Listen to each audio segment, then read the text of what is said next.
And the nice thing is, I think they've upgraded that. The, seems to be quite wide now and work quite nicely. Yep. Right, welcome everyone. If you haven't introduced yourselves, we're not going to go around the houses. Introduce yourself on the forum. I can read all about you. You've got one change in the agenda, which is Mr. Robot. He's let us down, so everyone send hate to him through the ether. He deserves it. Actually, no, he's off earning money over the border. So then I'm going to do my bit on Linux, which I've updated. So if you were down at Dyson's to their one, I apologise. It's going to be a repeat of that. It's going to be the first ever time I've ever repeated a presentation. So, Lucy's going to do her ink controller. Peter's going to do quick drop. Herbert's going to do MVC. If we've got time at the end, we're going to have some various discussions. I've got a couple of things that are bothering me that I quite like to just talk about, but it's only if we get time. So anyway, straight in. So this is all about Linux virtual private servers and using LabVIEW to just help with this great resource. And so this is the one we use, which is a company called Tagadab, and you can see the kind of prices. It's like 10 quid, but it's essentially all it is you get a Linux box and an IP address. So, you know, if you have a fixed IP address, you can put your own Linux box on it. It's still exactly the same, but you get it for free. So generally, the way to talk to Linux is using PuTTY. It's a good way to talk to Linux. I'm sure there's a million and one ways. So PuTTY is just a command line client, essentially. You log in, and then you're in the world of Linux doing command line stuff, which is amazing. But it's so that's my very covered up for public use picture of a command line.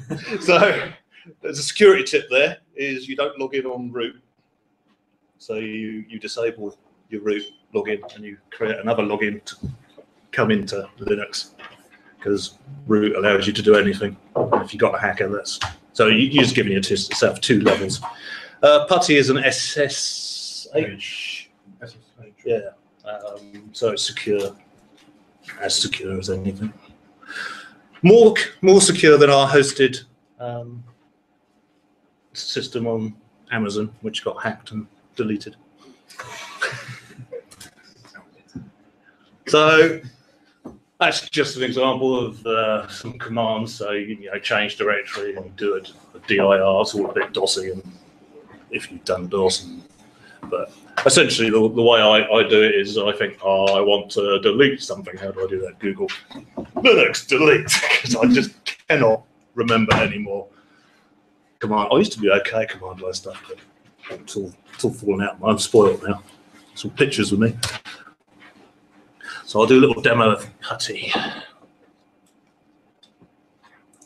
Ooh.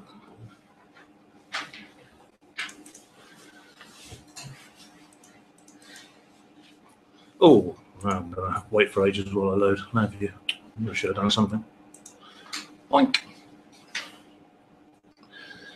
Excuse me.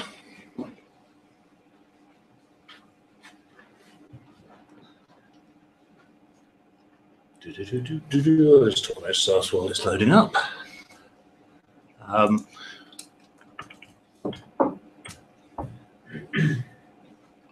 reason I'm doing this is because I can never remember my passwords. So I've written myself a little program that remembers it for me. There we go. Right click, paste. That's why you do. There we are. And you can go and you can see various other passwords. But there you go. Now I'm into Subversion. I'm into my Linux thing and able to do stuff. But that's no fun, because I want to do that in LabVIEW, really. So let's just go back to the start. I bet it does. I'll have to learn how to run all this stuff. So, PuTTY from LabVIEW. So when you download, I think I did show. Oh yeah, I showed a web page where you can get PuTTY from. We don't just load PuTTY from there. You load various other tools. One of them being plink, which essentially is a nice way to programmatically send commands to your Linux box. And what you do is you build a file.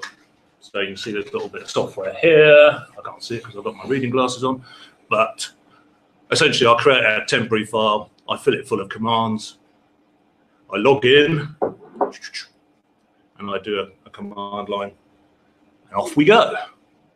Jobs are good. So I actually read the data coming out, and that gives me all my repositories. So this one is actually, I log in, I go to the repository, my Subversion repository directory, and I do a dir, and then I pass it here and get it out. So, what can you use Linux for?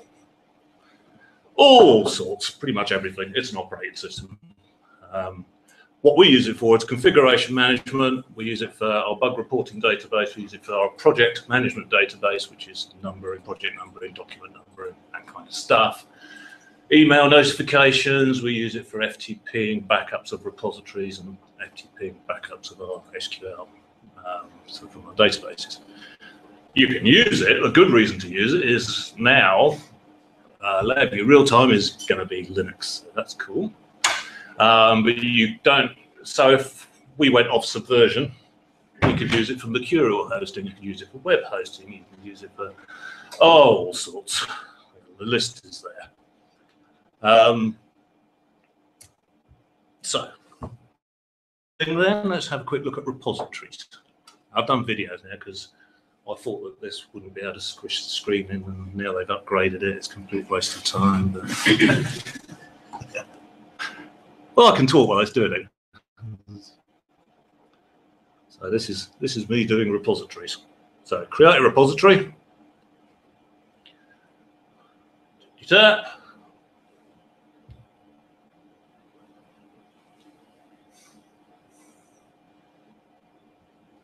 Bosh! There we are. There's a repository created.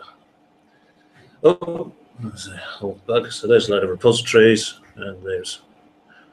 You see, I did one, and the video failed miserably. So there's repository 2. So what you then do, good thing about Subversion, everything in Subversion is the copy and save. So it takes the clipboard as being the address. So you can see here what I'm going to do now is I'm just going to go and create or check out the repository. Because I cleverly parked it into the clipboard, out she comes. Ding! It's a repository full of nothing. So now you've got a repository, you can stick stuff in there, right click, push it back in. It's all very nice and easy. We like easy. And if I could start this again at the right time, and go back to the start. Where was I? But that's the code for creating a Subversion repository, and you can see it's the same old thing. Create a temporary file. These are the commands. Essentially, I'm just making sure I've got the rights to be able to do it. Here's repository name, and then I go copy the configuration because I want it to be emailing people at the right time, and so I've got a configuration file. Park it over there. Jobs are good. Now, post-commit hooks. I'm sure Mercurial and GitHub and all the rest of them can do this, but I don't know how. So I'll just talk about Subversion. So if you look in a Subversion repository, there's a load of directories. And one of the directories is called post-commit. And in there, they use scripting to tell Subversion to do stuff. So what is nice is when I commit a repository, I want everyone else in my company to be emailed with the details that that repository has been committed. Actually, all I'm doing here, I'm shuffling across and just creating a template, parking it into the post commit directory, and that template has just got, when you see a commit, email these people. And email is pretty easy in Linux. You just use their standard email clients and it will do it all for you. So, I mean, I say it was easy. There's quite a lot of blood, sweat and tears in all of this. It was a good few weeks' work to learn how to do it, but it's all online. So, backups. So part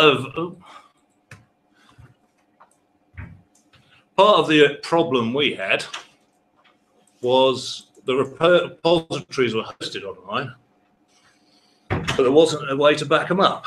So when they got deleted, we lost all our history. So I wasn't going to make that mistake again. So the other thing we do with our repositories is we zip them up and bring them back. So you can see here the little GZ at the end of the repository name. That's just a GZ file. FTP, I've hacked the FTP code so that I can get the number of bytes come out.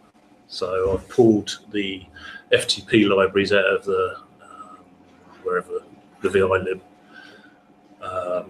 stuck it into an LV lib, and put in a little bit of code just so it knows and can tell me how many bytes are left, that sort of thing.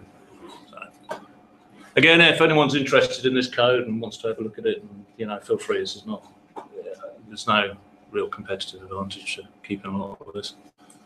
Tweak. Does anyone know how in LibreOffice I can start it off? So what? Shift F5. Ah, you beauty. So this is the code for backing up. One day I'm going to make it nice and wrap everything up, but it's kind of nice that it's open and you can see it.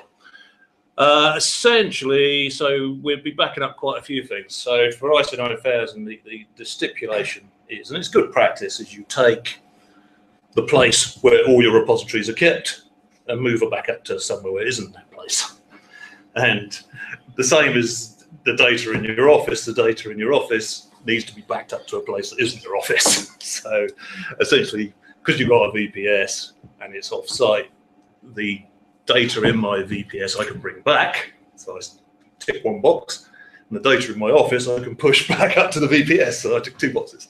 So essentially, this is what all this is doing. So this is, again, if you look at the code, you can see that I'm taking all my repos, converting it. So just taking each repository, zipping it up. So this is a piped command. So the command is you go svn admin dump, which dumps the entire thing, and we pipe it, which is that little straight up bar there, into the gzip command, and which creates the file.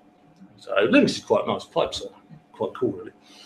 So you can do on one line, you can do the whole thing, and you can see down here, you might think, oh, how's he mixed up passwords and things? It's just I delayed it. If I moved that, you'd see all my passwords. But essentially, the command is MySQL dump because we use a MySQL database, and blah blah blah blah blah. So it's all pretty samey, pretty similar, which I like. So the other bit we do is bug reporting.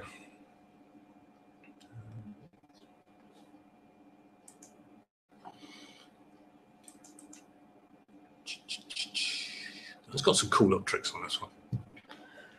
So that's a Bugzilla, that is. It's a Bugzilla icon.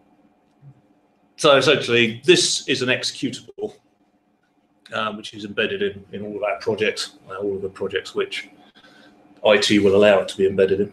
The reason IT are an issue is because it reports directly to the database on the database port, which is usually blocked. So it depends on whoever your IT people are. I will go through the other thing here. So But essentially, what you can do with your bugs is you filter them so you can see all the assigned ones or the reopened ones, or the, so you've got all your details here. You can change stuff. It's description, and it also, you can see there's a history there, so it keeps a history of any changes. So it's a reasonably good tool. I quite like it. But because I've embedded an executable in all of my projects, that's not the end of the story. What I want to do, what's like to do that? Let's see. Shift F5.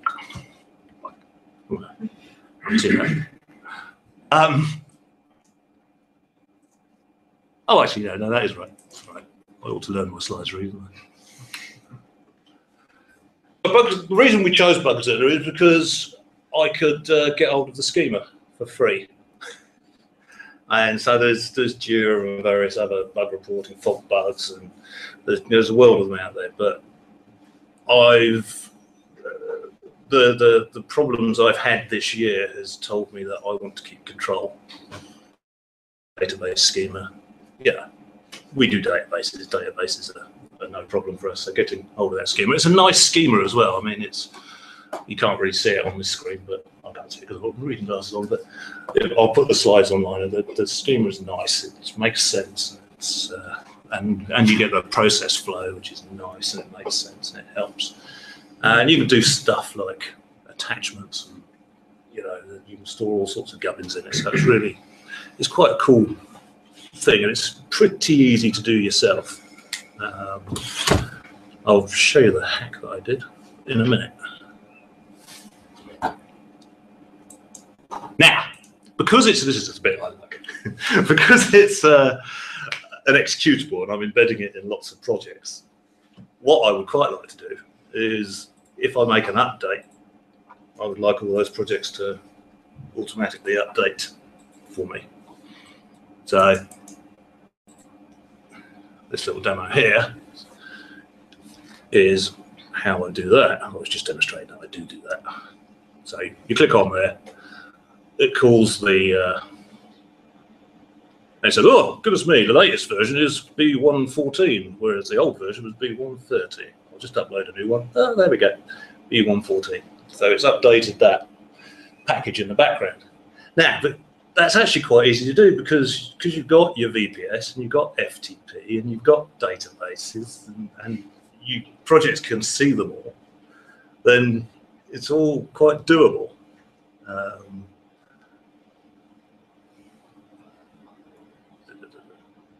So it's just me correcting the bug. That reason why I updated it to B114. This is why I should cut it down quickly because there's another bug there. It's quite a bit interesting. If you've noticed on that description, the text, the free text wasn't free text. It was just garbage. Now, one problem with SQL is if you've got free text, the first thing people do will put a speech marks in there, which will cock up your query. Or they'll put a single speech marks, which will cock up your query. Or they'll put select this, which will cock up your query. So for free text, what I've started doing is using encode 64, which is a standard way that emails send their data, which is again another interesting feature, which I'll talk about in a second. Thank goodness for Shift F5. How did I get by without that? Here's the flow chart of auto update. So it's not using anything very clever. So what I do is I get the version from the exe. So I've got the executable from the command line tell me its version, which is pretty easy to do. You go into the command line. I'll show you the code. You say, what's your version? And rather than actually load the front panel, it just spits out the version. So that's easy enough. I'll then go and check the executable version on the database. So I have a released version field in the database, so it goes and checks, and if they don't match up, I then go and load a new one. If they do match up, just off it goes. So you can see it's not rocket science really. The bit that I struggled with a little bit was getting the output out of the executable. And you can see here, and people can shoot me down. I'm quite happy to be shot down. Is that in here? There's a code here. So what you see is what I just said. Oh, it's a runtime system. Oh, the command box is a version. Go and just tell me to finish. Oh, it's a whatever. But then it goes and does a kernel 32 DLL call, which is just getting a handle for itself. And it says, okay, handle for itself. Oh, I can't remember what actually that means. It then pulls that in and asks. So that bit there is the bit that outputs the value. And that then frees it up again. And I didn't want to use the two methods. It's using .NET and the DLL. The DLL one doesn't work. So I got bored. And the .NET one to get the console was a pain in the neck. So you got this sort of, but I'm sure there's a better way to do it, but there you go. It works, so I'm happy. And whether it works for every version of Windows, I don't know, but it works on the ones I've tried it on. So I get out of it. So here's the bit of the flow diagram where it's going. Command line, give me my version, wait until it's completed, brings out the version. This bit checks it, goes up to the database, and this is the bit that actually runs it once it's finished. So that's going back to the flow diagram. How do I go back one? Oh, shift, it's marvelous. So yeah, the first VI is that one, the second one, that one, those three, and the third one's that one. So that was cool. I was quite pleased with that. I think that'd be quite a useful thing for people to use, especially if they embed executables into their code. Now, it's all very great, that nice screen. I was very pleased with that. But you take it to a customer and you load it, and the first thing that happens is IT block the port. So I found the very best way to deal with this is you get customers to email it. And again, because you've got control of the email addresses, you just set up an email called bug report. So that's bug report at ssdc.co.uk. Ship it in, and away we go. So let me load that one. Bing.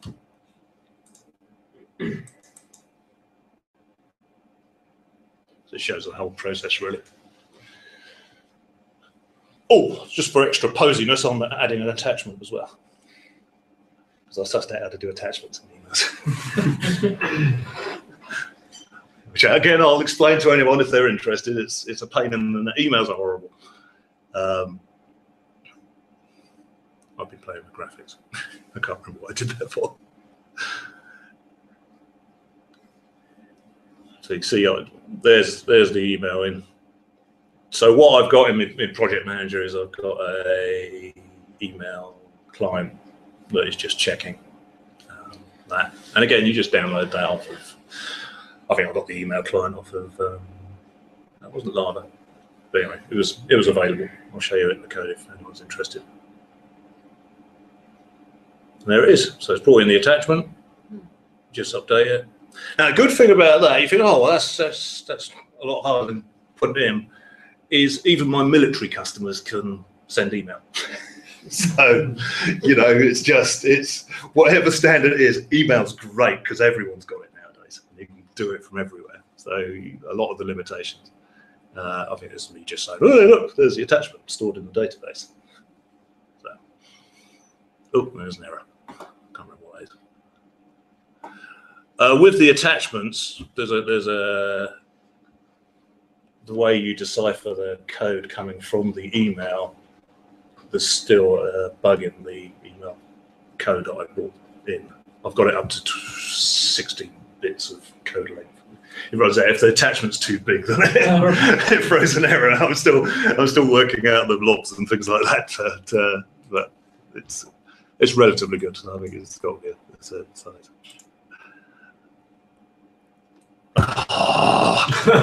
Shift F5.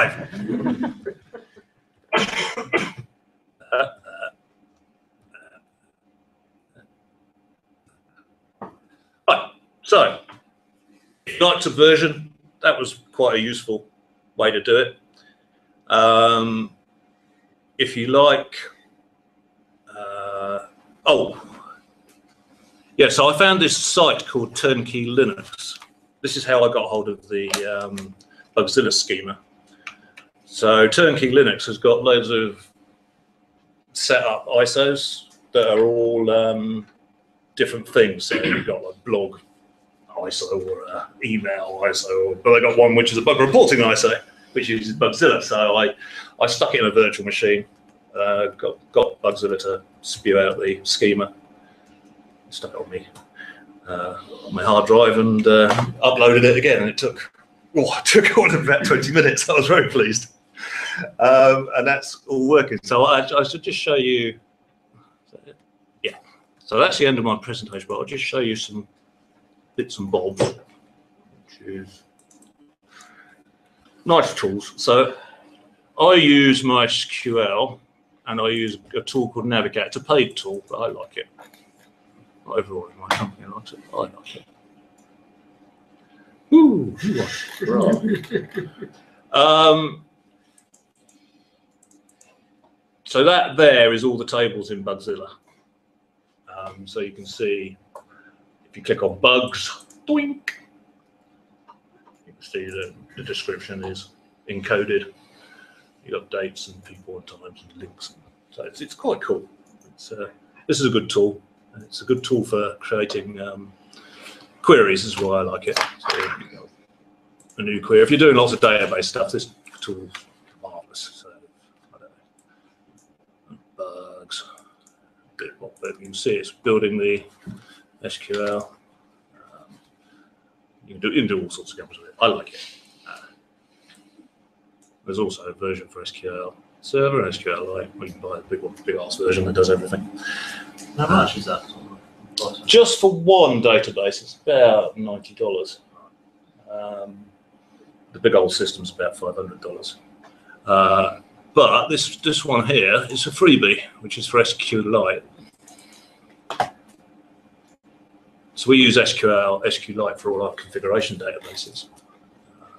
And it seems quite good, isn't it? But it does everything, and it's free. We like free. I don't know if they do a MySQL version. There's loads of tools for MySQL. The other thing I like about MySQL is the databases can be seen. Their modeling tools are very good.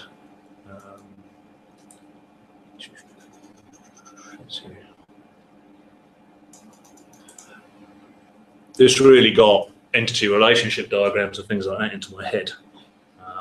If it loads up ever. Go. Oh, here we go.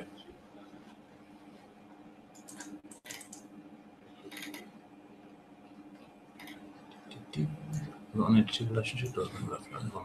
Bit longer.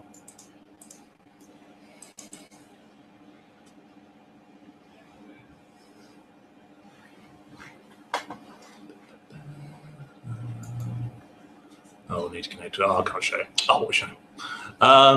But it gives you a very good diagrammatic view of the database and the relationships. It made databases a lot easier for you to have that. And the good thing about MySQL is it's kind of compatible with SQLite. They're pretty similar in their syntax. So you can do all your modeling in MySQL, you get out to SQLite. Jobs are good. And that's it. So if anyone's got any questions, Kabul asked me from the Dyson meeting that should I, do I want to make it public? Do I want to make it as a toolkit? Blah blah blah. The answer is no. But so I'm more than happy to help somebody set up their own and give them the code. I'm not protecting the code as intellectual property. It's just I can see two people wanting it and then me having to put a shitload of effort in. So that was the only reason I said no. Okay, any questions? For I don't know if you mentioned in your article, when you are backupping your repository from the server, are you using FTP for download or security copy? I'm just using FTP at the moment. Because for remote access, this you replace Telnet by SSH by yes. this not PuTTY, but you call it you call it not putty, but putty. Yeah. Putty. Okay. And as well, because you are using SSH, you should use SCP to do download from the FTP. Or I think there is SFTP as well, which is using the same crypting function like SSH. What I've done is the FTP. I have said that's essentially insecure data. I'm not that worried about the security of it. The FTP has a special login, which only allows it to go to the FTP directory, and that's the only rights it's got. So, yes, that's the answer. I really should, but I couldn't work it out. It's the same as the database stuff. It's a lot better to use HTTPS for customers to talk to databases and various things like that. But again, time got the better of me on that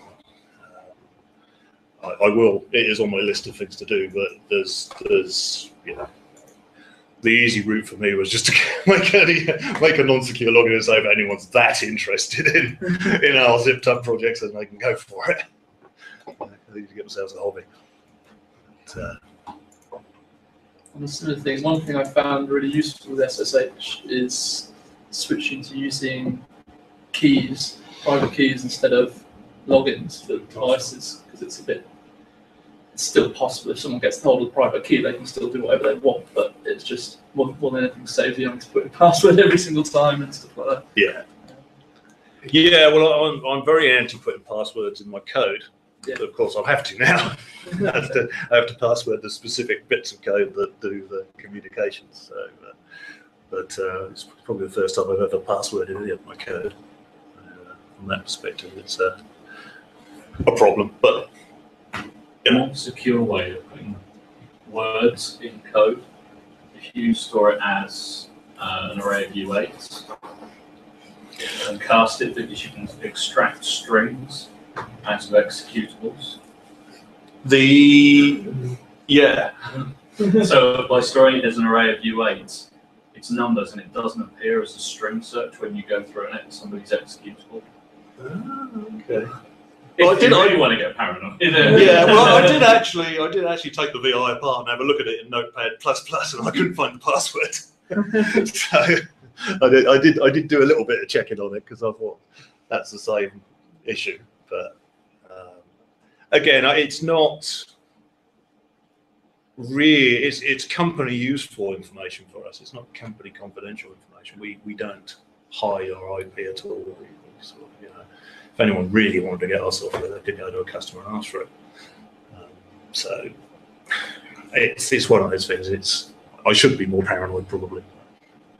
If people are that interested, they can knock themselves out as far as I'm concerned. And because I'm making backups, the security aspect of it is not such a big problem for me now. Because I know, they're going to have to hack my local computer as well, and I can always. It's just a zipped up file, so I can always rebuild those, chuck them out. It's actually not a major worry. So I'm relatively happy, but I say I have things to do. I think the HTTPS interface to the databases is a useful step forward, because that just gets you around IT for a lot of things. So yeah, any other comments? Crack on. Right.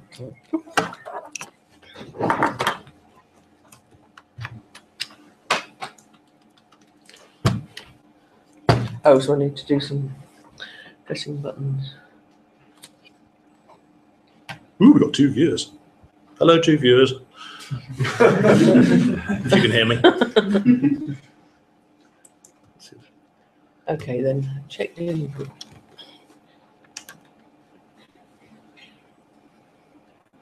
Go to the desktop, shall I, and do a...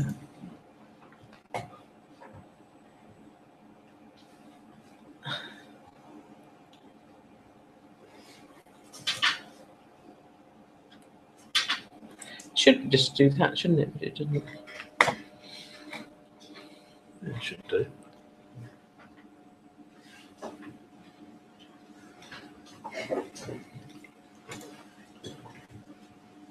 Detected it. Well, he just sort of wakes up. Oh, I might have to reset the computer. Try Windows P. Windows P.